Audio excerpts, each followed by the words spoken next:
আসসালামু আলাইকুম বন্ধুরা, আশা করি আপনারা সবাই ভালো আছেন। আজকে আমি একটা টপিকস নিয়ে আলোচনা করব, যে টপিকসটা আমাদের যারা সাইবার সিকিউরিটিতে কাজ করতে চায় সকলের জানার দরকার আছে। সাবজেক্ট হচ্ছে পোর্টস।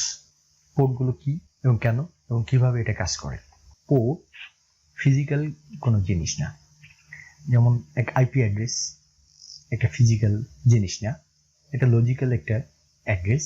যেমন পোর্ট একটা লজিক্যাল অ্যাড্রেস, যে অ্যাড্রেসে কোনো সার্ভার সার্ভিস প্রদান করে, ক্লায়েন্টের কাছ থেকে ডাটা আদান প্রদান করে।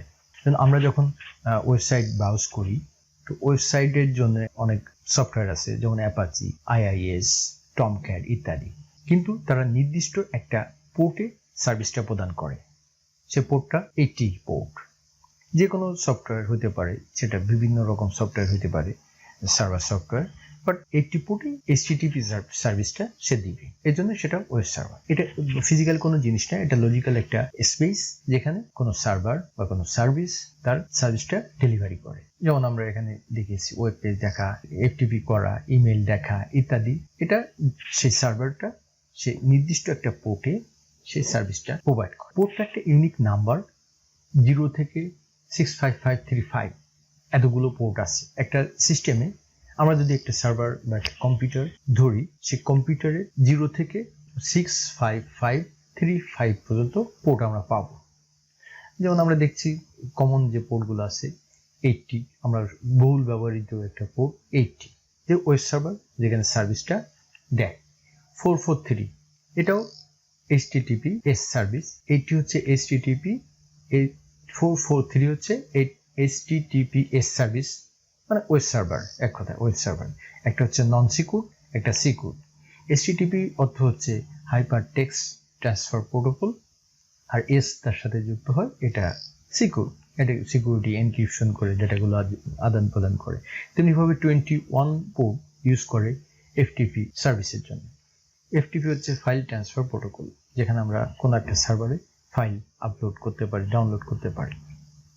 25 পোর্ট ইউজ হয় SMTP, simple mail transfer protocol, যেখান দিয়ে আমরা মেইল চেক করতে পারি। আমরা যারা সাইবার সিকিউরিটি নিয়ে কাজ করব, তাদের এই পোর্টগুলো সম্বন্ধে একটু ধারণাটা থাকতে হবে, কারণ এই পোর্টগুলোর মাধ্যমে হ্যাকাররা আপনার সার্ভারে প্রবেশ করতে পারবে। প্রথমে সে আপনার আইপি অ্যাড্রেস ফাইন্ড আউট করবে, দেন সে দেখবে কোন পোর্টে কোন সার্ভিস চলছে এবং কোন সার্ভিসে ভালনারেবিলিটি আছে, সেখান থেকে কিন্তু ঢুকতে পারবে। ফিজিক্যাল যদি কোনো হ্যাকার যদি কোনো সার্ভারে না আসতে পারে, তো লজিক্যালি তার ঢোকার একটা মাত্র জায়গা এই পোর্ট। আইপি অ্যাড্রেস হচ্ছে একটা ডিভাইসের ইউনিক একটা লজিক্যাল অ্যাড্রেস, যেটা দিয়ে একটা ডিভাইসকে আইডেন্টিফাই করা হয়। আইপি অ্যাড্রেস এবং পোর্ট মিলে সার্ভিসটা ডেলিভারি করে। পোর্ট নাম্বার দিয়েই পোর্টটাকে আইডেন্টিফাই করা হয়। আমি আগে বলছি 28, 25, 80, 84 ইত্যাদি। আমরা প্রথমে দেখব যে একটা এখানে আছে, যেমন আইপি অ্যাড্রেস পোর্ট। তো 172.167.163.174 এটা গুগলের একটা সার্ভার। 21 দিয়ে বোঝানো হচ্ছে যে ওই সার্ভারে এফটিপি সার্ভিস আছে। 25 পোর্ট বোঝা যাচ্ছে ওখানে মেল সার্ভিস আছে। 80 পোর্ট দিয়ে বোঝা যাবে ওয়েব সার্ভার আছে। 443 দিয়ে বোঝা যাবে যে ওখানে সিকিউর ওয়েব সার্ভার আছে। কোনো একটা সার্ভারের আমরা পোর্ট স্ক্যান করে সে পোর্টগুলো দেখে আমরা বুঝতে পারবো যে এই সার্ভারে কি কি সার্ভিস চলছে বা ওপেন করা আছে, কোন কোন সার্ভিসগুলো সেখানে চালাচ্ছে। একটা আইপি অ্যাড্রেস সাথে একটা পোর্ট মিলে মূলত সার্ভিসটা দেয়। ফর এক্সাম্পল, এখানে একটা এক্সাম্পল দেখানো হয়েছে যে ডান পাশে যেখানে সার্ভার আছে, সার্ভারের ভিতরে web server, FTP server, email server, এগুলো এই সার্ভিসগুলো দিচ্ছে। তো এর একটা আইপি অ্যাড্রেস আছে 172.167.160.132, এই সার্ভারের একটা আইপি অ্যাড্রেস। তো এই সার্ভারের যে নাম্বারগুলো আছে, নাম্বারগুলো দিয়ে আমরা বুঝতে পারবো, যেমন 21 পোর্ট এটা FTP, 22 port SSH, 23 port Telnet, 25 port SMTP, 53 DNS, 80 HTTP, 110 POP3 মানে পোস্ট অফিস প্রোটোকল, এটা দিয়ে মেল ডাউনলোড করে নেওয়া যায়। আমরা যে ওই আউটলুক বা যে কোনো পপ যে ক্লায়েন্টগুলো ইউজ করি, সেটা 110 দিয়ে ইউজ করে। 143 আইম্যাপ, এটা মূলত যে আমরা ওয়েব মেলগুলো ইউজ করি, এই আইম্যাপ ইউজ করে। 443 HTTP। তো এই আমরা পোর্ট দেখে মূলত তার একটা সার্ভার কি কি সার্ভিস চলছে সেটা আমরা বুঝতে পারবো। এখানে পোর্টের একটা সংজ্ঞা দেওয়া হয়েছে, any port, very common port আমরা যেটা ইউজ করি একটি পোর্ট আমি আগেও বলেছি, হাইপারটেক্সট ট্রান্সফার প্রোটোকল। তো আমরা যখন ব্রাউজার খুলে আমরা যখন www লিখি তখন সে বাই ডিফল্ট বুঝে নেয় যে এটা 80 পোর্টে কানেক্ট হবে। অ্যান্ড google.com এটা তখন সে ডিএনএস কোয়েরি করে সে আইপি অ্যাড্রেসটাকে বের করে নেয় অ্যান্ড আইপি অ্যাড্রেসের লাস্টে একটা সেমিকোলন দিয়ে এটি যোগ করে সে সার্চ করার জন্য পাঠিয়ে দেয়। যখন এই আইপিটা লোকেট করে তখন সার্ভারটাকে পেয়ে যায়। সার্ভারের কাছে যখন রিকোয়েস্ট আসে সে দেখে তার পোর্ট নাম্বার কত, দেখে 80, তখন সে বুঝে নেয় যে তাকে ওয়েব সার্ভিসটা দিতে হবে। এই পর্যন্ত আইপি অ্যাড্রেস তার কাজ খতম, এখন শুরু হয়ে যায় পোর্টের সাথে কমিউনিকেট। তখন এটি পোর্টের মাধ্যমে ব্রাউজারের সাথে কমিউনিকেট শুরু করে, ডাটা ট্রান্সফার শুরু করে, রিকোয়েস্ট মতো তার ডাটা গ্রহণ করে এবং ডাটা পাঠিয়ে দেয়। এইসব কাজগুলো আসলে বিহাইন্ড দ্য সিন হয়, আমরা দেখতে পারি না। এটা যে আমরা ব্রাউজার গুগল ক্রোম বা ফায়ারফক্স ইউজ করি সে এটা আমাদের অগোচরে এই কাজগুলো করে। এখানে ওই কথাগুলো জাস্ট আমি আগে যে কথাগুলো বলছি সেই কথাগুলো এখানে লেখা আছে। এখানে একটা জিনিস বেশি লেখা আছে যে আমরা এই বিহাইন্ড দ্য সিন যে কাজগুলো হচ্ছে এটা আমরা একটা ইউটিলিটি আছে, সেই ইউটিলিটির মাধ্যমে আমরা দেখতে পারি। নেট স্ট্যাট এটা আমরা উইন্ডোজ বা আমাদের কালি লিনাক্সে আমরা ইউজ করে এটা দেখতে পারি। নেট স্ট্যাট ইউটিলিটি ইউজ করে আমরা আমাদের এই টিসিপি যে কানেকশনগুলো কোন সার্ভারের সাথে আমাদের কানেকশনগুলো আছে সেগুলো আমরা দেখতে পারি।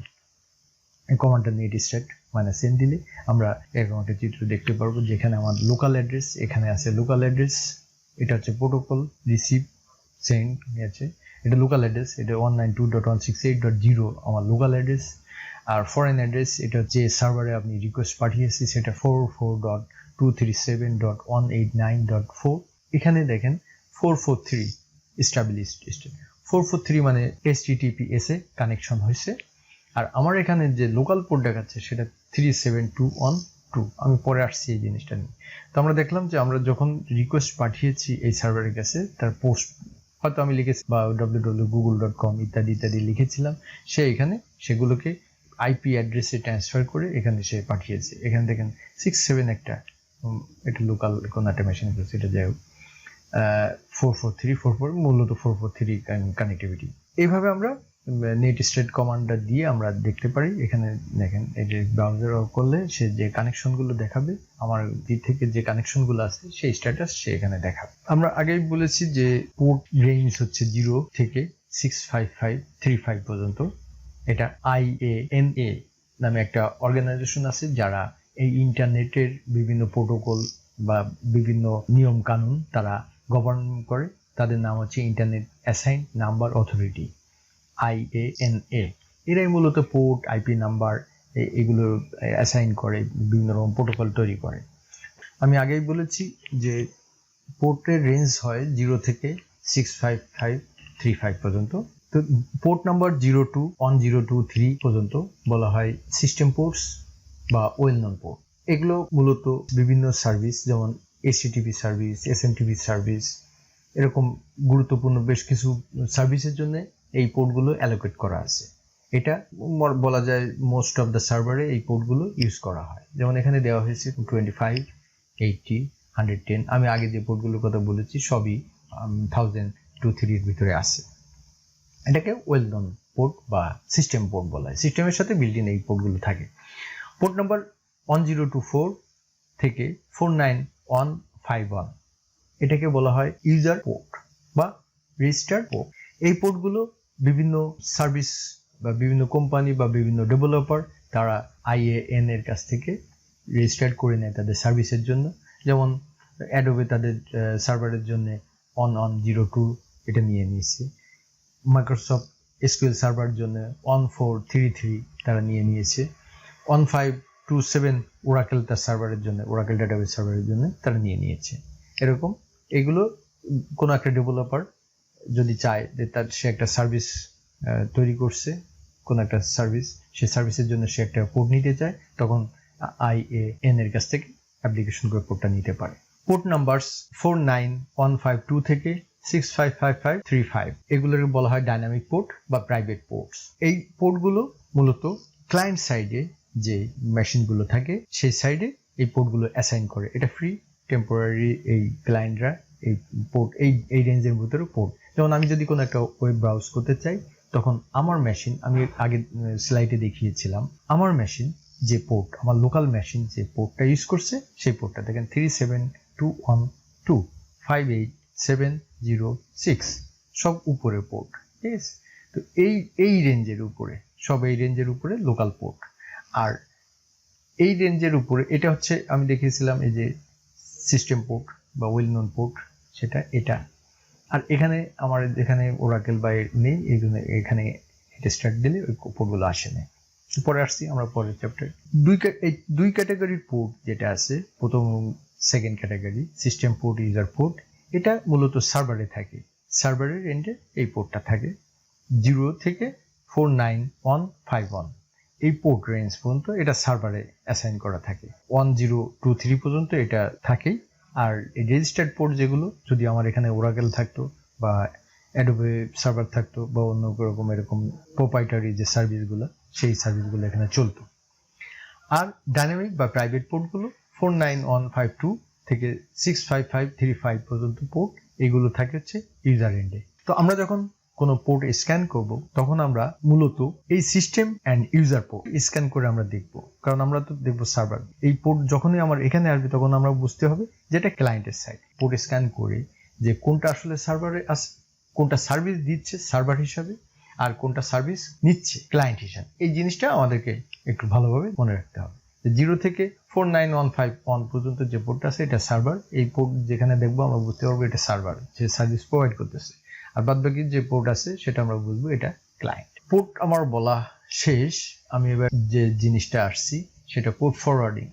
আমি আগে একটা ভিডিওতে লিখেছিলাম যে পোর্ট ফরওয়ার্ড IO.io দিয়ে আমরা যে কোনো জায়গা থেকে পোর্ট ফরওয়ার্ডিং করে আমরা যে কোনো জায়গা থেকে অ্যান্ড্রয়েড ফোনে অ্যাক্সেস করতে পারি। কিভাবে করতে পারি ওটা আমি দেখিয়েছিলাম, বাট ওখানে কেন এটা করা যায় সেটা আমি ব্যাখ্যা করি নাই। তো এই পোর্ট ফরওয়ার্ডিং এখানে এসে আমরা জিনিসটা একটু ব্যাখ্যা করে দিই, যাতে আপনারা বুঝতে পারবেন যে পোর্ট ফরওয়ার্ডিং কি জিনিস। পোর্ট ফরওয়ার্ডিংটা একটা মেকানিজম, যে মেকানিজম দিয়ে একটা আইপি অ্যাড্রেসের পোর্ট থেকে আর একটা আইপি অ্যাড্রেস পোর্টে ফরওয়ার্ড করে দেওয়া হয়। আমরা জানি যে ইন্টারনেট যে সার্ভিসগুলো দেয়, যে সার্ভারগুলো থাকে, সেটা রিয়েল আইপিতে, মানে পাবলিক আইপি। এরকম ধরনের যে আইপিগুলো আছে পাবলিক আইপি, এটা আইএনএ দেয় আইএসপিদেরকে। আইএসপি আমাদের, আমরা যদি কানেকশন নিই, আইএসপি আমাদেরকে এই আইপিগুলো দেয়। এই আইপিগুলো একটু এক্সপেন্সিভ, টাকা দিয়ে কিনে নিতে হয়। আমরা সচরাচর বাসায় যে আইপিগুলো ইউজ করি সেগুলো এরকম আইপি, এটা প্রাইভেট আইপি বলে, যে আইপি ফ্রি আমরা ইউজ করতে পারি। কিন্তু একটা সমস্যা হলো এই আইপি, এইটাকে আপনি, আমি যদি একটা মেশিনে 192.168.0.1 দেই, এই আইপিটাকে আপনি আপনার লোকাল নেটওয়ার্ক, এখানে যেমন এখানে দেখেন আমি একটা নেটওয়ার্ক করছি, এটা একটা রাউটার, এটা আমার সুইচ। এই লোকাল সুইচে যে আইপিগুলো দেওয়া আছে এটা লোকাল নেটওয়ার্ক। এই মেশিন টু এই মেশিন ডাটা ট্রান্সফার করতে পারে, চিনতে পারে, একজন আরেকজনকে বুঝতে পারে। কিন্তু বাইরে থেকে, এখান থেকে যখন একটা লোক এই মেশিনে অ্যাক্সেস করতে যাইবে ইন্টারনেটের মাধ্যমে, সে এটাকে অ্যাক্সেস করতে পারবে না, কারণ এই আইপিটা পাবলিক আইপি না, এটাকে পাবলিকলি ব্রডকাস্ট করে না। আমরা যখন ইন্টারনেট কানেকশন নেই, দেখা যাবে যে আমাদের এরকম একটা আইএসপি দিয়েছে। তো আমরা কি করব, সে আমি এখানে একটা সার্ভার তৈরি করছি যে এখানে 80 পোর্ট ওয়েব সার্ভার, এখানে একটা এফটিপি সার্ভার, এখানে একটা 21 সার্ভার করেছি। আমার আইপি আছে 117.69.194.4। এই আমার আইপি, আমার ডোমেনের নাম হচ্ছে ঢাকা.com। ঢাকা.com দিলে এই আইপিটা, এটা জাস্ট এক্সাম্পল হিসেবে দিয়েছি। তো বাইরে থেকে যখন কেউ www.dhaka.com দিবে, তখন সে এই আইপিটা পাবে। এই আইপিটা আমার এখানে দেওয়া আছে, বাট এটা আমার একটা রাউটারে কি করা হয়, এখানে পোর্ট ফরওয়ার্ডিং করে দেওয়া হয়। এখানে বলা হয় যে যদি কোনো রিকোয়েস্ট আইপি 80 আসে, তাহলে সে এই রিকোয়েস্টটাকে পাঠাবে 192.168.0.10 পাঠিয়ে দেবে। তাহলে এক্ষেত্রে পোর্টটা ফরওয়ার্ড করে এখানে পাঠাবে। আবার যখন ডাটাটা এখানে যাবে, এখান থেকে যে সে আবার ওই ক্লায়েন্টের কাছে পাঠিয়ে দেবে। 25 যখন পাঠাবে, তখন এখানে পাঠাবে 25 এই পোর্টের কাছে পাঠাবে। এটা ম্যাপিং করা থাকে। এটাকে বলা হয় পোর্ট ফরওয়ার্ড, সংক্ষেপে এটাকে পোর্ট ফরওয়ার্ড বলে। পোর্ট ফরওয়ার্ড করে দেওয়া থাকে। আমার একটা যদি পাবলিক আইপি থাকে তাহলে এই পোর্ট ফরওয়ার্ড করে আমি অনেকগুলো সার্ভিস আমি আমার লোকাল মেশিনের থেকে আমি রান করাতে পারি। একটা মেশিনেও পারি, বিভিন্ন মেশিনেও পারি, এটা আমি করতে পারি। সুবিধা অসুবিধা আছে, এটা আমি এখন বলবো না, হয়তো পরবর্তীতে কোনো ভিডিওতে আমি এটা দেখাবো। দ্বিতীয় আসতেছে আরেকটা জিনিস আমি একটু বলে যাই, যে প্যাট, এটা মূলত নেট ওভারল্যাপ বলা হয়। নেট হচ্ছে পুরানো, এটা লেটেস্ট। প্যাটটা কি জিনিস একটু বলে দিই। এটাও পোর্ট অ্যাড্রেস ট্রান্সলেশন বলে। আগে দেখিয়েছিলাম একটা আইপি অ্যাড্রেস নিয়েছে যেটা আমি রাউটারে দিয়েছি। এখানে একই, আমি এই আইপি অ্যাড্রেসটা আমার রাউটারে আছে, আমি এখানে আমার অনেকগুলো মেশিন আছে। তো এই মেশিন থেকে আমি যখন ব্রাউজ করব, এই ইন্টারনেটটাকে যখন আমি শেয়ার করব, তখন এই নেট, মূলত আমরা নেট বলি বাট এটা প্যাট। নেট হলে এটা লিমিটেশন আছে, আমি নেট অ্যান্ড প্যাটের ডিফারেন্স এখন আমি বলবো না, হয়তো নতুন কোনো ভিডিওতে এটা নেট অ্যান্ড প্যাট নিয়ে যদি কোনো ভিডিও করি, আপনারা যদি জানতে চান তাহলে আমাকে কমেন্টসে করেন, তাহলে আমি নতুন ভিডিও বানাবো, ওখানে ডিটেলস নেট প্যাট তারপরে পোর্ট ফরওয়ার্ডিং দিয়ে আলাদা ভিডিও করব। তো এটুকু জেনে রাখেন যে আমি যখন এই প্যাট আমি রাউটারে করে দিই, তো রাউটার কি করে, আমার এখান থেকে যদি কোনো একটা সে গুগলে, আমি এখানে গুগলে ব্রাউজ করলাম, গুগলে ব্রাউজ করলে এই রিকোয়েস্টটা পাঠিয়ে দেবে একটা গেটওয়ের কাছে। এই রাউটার একটা প্যাট টেবিল তৈরি করে, যেমন সে লোকাল আইপি আমার এখান থেকে, তারা পোর্ট অ্যাড্রেস এটা, সে পাবলিক আইপি আমার লোকাল পাবলিক আইপি, এই যে এটা সে, আমি জাস্ট বোঝার জন্য একই পোর্ট অ্যাড্রেস দিয়ে দিয়েছি। এটা বাস্তবে এরকম হয় না, অন্যরকম হয়। অ্যান্ড ডেস্টিনেশন আইপি তার 80, কারণ সে www.google.com দিয়েছে, তার 80, এরকম একটা ম্যাপ তৈরি করে। তখন এখানে যায়, রিকোয়েস্টটা আবার আসলে রিকোয়েস্টটা দেখে সে আবার দেখে যে এই আইপিতে রিকোয়েস্টটা করে কি, এই রিকোয়েস্ট ফেরত পাঠায়, এখানে ফেরত পাঠালে সে দেখে যে কোত্থেকে আসছিল, এই আইপি থেকে আসছিল এত পোর্টে, সে আবার ফরওয়ার্ড করে এখানে পাঠিয়ে দেয়। এটা যে কারণে আমরা এই একটা পাবলিক আইপি ব্যবহার করে অনেকগুলো মেশিনে আমরা ইন্টারনেট ব্রাউজ করতে পারি। একে বলে নেট। নেট 3 প্রকার আছে, স্ট্যাটিক নেট, ডাইনামিক নেট আর নেট ওভারল্যাপ। এটা নেট ওভারল্যাপ, যেটাকে প্যাট বলা হয়। এইভাবে এটা টেবিল তৈরি করে, প্যাট টেবিল, সেই টেবিল দিয়ে সে ডাটা ট্রান্সফার করে। তো আশা করি আমি পোর্ট নিয়ে যে ভিডিওটা করলাম আপনারা বুঝতে পেরেছেন পোর্টটা কি জিনিস। আসলে পোর্টটা আমাদের জানা দরকার। যখন আমরা কোনো সিকিউরিটি স্ক্যান করব, তখন এই পোর্টের উপরে আমরা স্ক্যান করবো, সো পোর্ট সম্বন্ধে আমাদের একটু ধারণা নিতে হবে। আশা করি আপনাদের আমি বোঝাতে পেরেছি। যদি বুঝতে সমস্যা হয় আমাকে কমেন্টস করবেন। আজকে এই পর্যন্ত, আবার দেখা হবে নতুন কোনো ভিডিও নিয়ে। ততদিন পর্যন্ত আপনারা ভালো থাকবেন। আল্লাহ হাফেজ।